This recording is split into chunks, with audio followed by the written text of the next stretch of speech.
Adi in my life, sumoday ni mangganap day sa pagnadto na mo bakasyon sa ako ang kuya. Nagbakasyon mi ngadto sa Pangasinan. Kay fiesta man sa ilaha. Unya hingadto mi, nagbakasyon mi, nagrelax sa ami sa kadaghan namong problema. Unya karon pag abot na mo ngadto, ini kabuntag ami matuog ni ana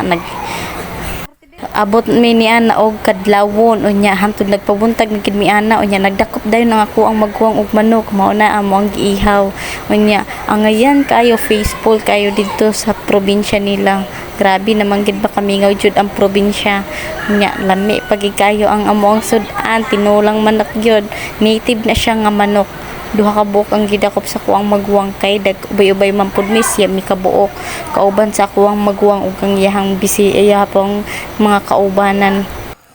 o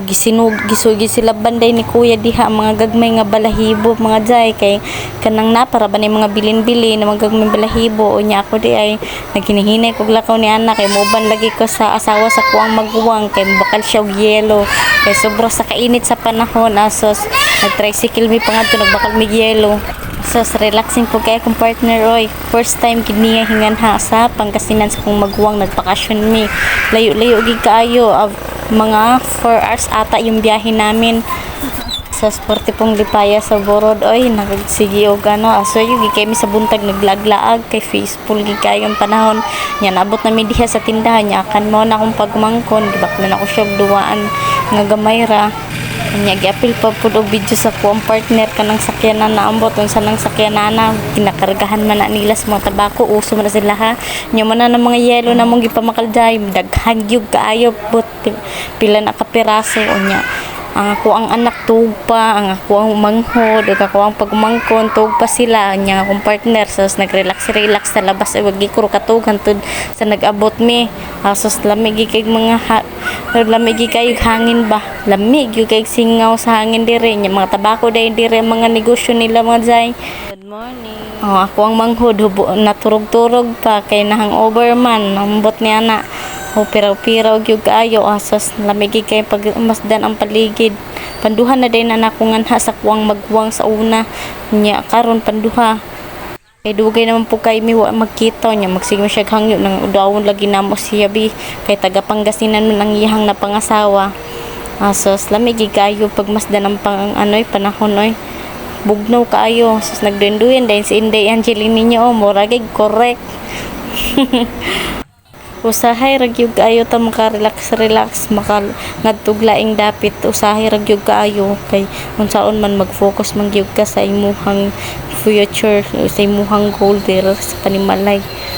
nya dili man pud sa tanang panahon magsige na lang kag tambay sa imong balay magsige kuan unya ang ako ang anak may sakit pa pud dira tama pud gingara mi nagpabulong mi dinha sa kuang anak mo ni iro sa kuang magwang.